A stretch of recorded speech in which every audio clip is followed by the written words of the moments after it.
If you are angry, you're not hoping for Allah. Because Allah tells us, وَاغْفِرُوا الَّذِينَ لَا يَرْجُونَ أَيَّامَ اللَّهِ. Have compassion on people that have no hope in Allah.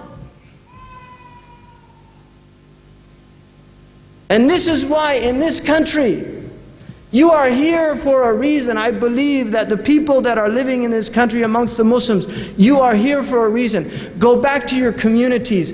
Renew yourselves with love of the Messenger. Renew yourselves. Take this character back to your cities. Reinvigorate them. The people of Bradford shouldn't be rioting. They should be preparing to take over Bradford, because within about 30 years, the majority of the inhabitants of the 4th largest city in the United Kingdom will be Muslims. And for those who say, we don't want Muslims in Europe, I'm sorry. We've always been here. When weren't we here? England became Christian in the 8th century. The Muslims were already in Europe. The Muslims were already in Europe when this country became Christian. We have always been here, and we are here to stay. But we need to be upright people. We need to be people that people want to live next to you because they feel their children are safe in your presence. They feel their houses are safe in your presence. They feel their stores are safe in your presence.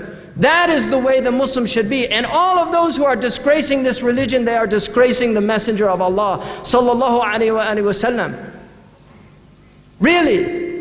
And we need unity will not come in this community until we begin to take this position.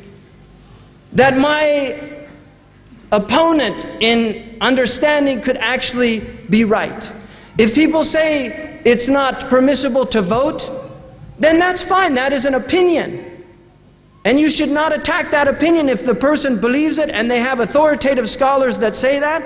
But don't also attack those who have other authoritative scholars telling people to vote. Really, you have to understand this. This is the nature of our religion. It is a vast religion that accepts many diverse opinions. The Jehovah's Witnesses do not vote in the United Kingdom, and they're a Christian group, but they don't say the Anglicans are going to hell for voting. They might say they're going to hell for other reasons, but they don't say they're going to hell for voting.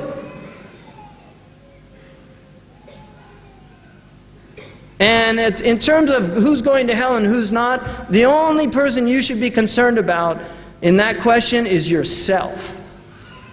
And nobody else. I'm not interested in knowing that answer for anybody else.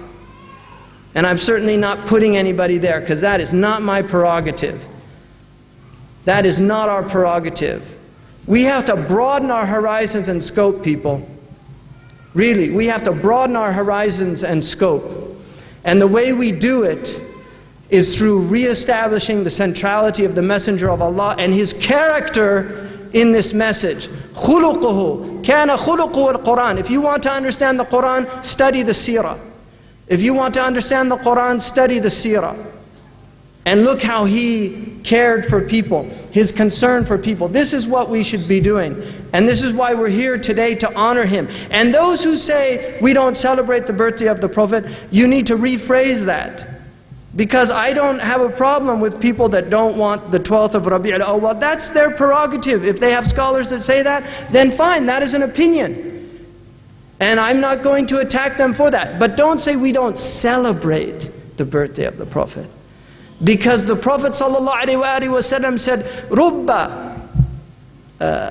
رَجُلٍ يَتَكَلَّمُ بِكَلِمَةٍ لَا يُلْقِي لَهَا بَالًا وَتَجُرُّ بِهِ 70 خريفا في جهنم.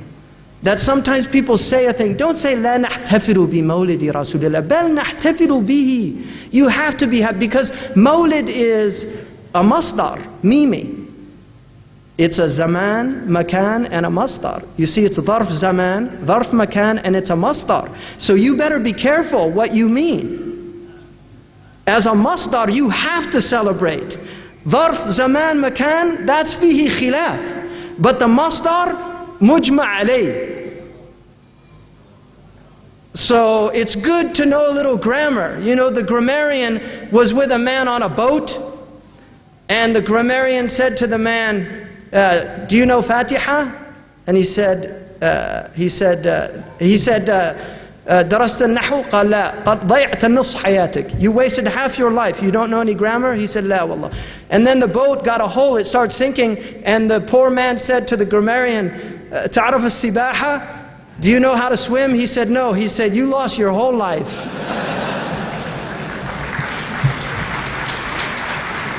So it's better to be saved than to be clever. Now, I just want to say it's an incredible honor to be with all of these people, all of you. Wallahi, it's an honor to be with every single one of you. And I really mean that. And one of the most profound things that I ever read in my entire life was Habib Abdullah al-Haddad, rahimahullah, went to a town in Hadramaut. And it was after Fajr, and everybody came out to greet him. And he stayed until he greeted the entire city. He shook their hands and he greeted every single one of them. And one of the men that was with him said, أَتَعَبْتَ نَفْسَكَ يَا شَيْخ وَاللَّهِ لَوْ سَلَمْتَ عَلَىٰ عَلَيْهِمْ جُمْلَةً. You know, if you exhausted yourself, if you just said salam, they would have all been happy. He said, أَحْسَنَ الظَّنُّ بِيَّ أَلَا أَحْسَنَ الظَّنُّ بِهِمْ. They had a good opinion of me, thinking I was worthy to wait for. Shouldn't I be worthy to wait for them? And that is our methodology. It is the methodology of looking at the good in others. Sayyidina Isa, Jesus, the beloved prophet that we're waiting for his return. Jesus once passed a dog, and the Hawariyun, the disciples, said, مَا أَنْتَنَ رِيحًا. How foul is its smell? And he said, وَمَا أَبْيَضَ أَسْنَانَهُ. But how white its teeth are.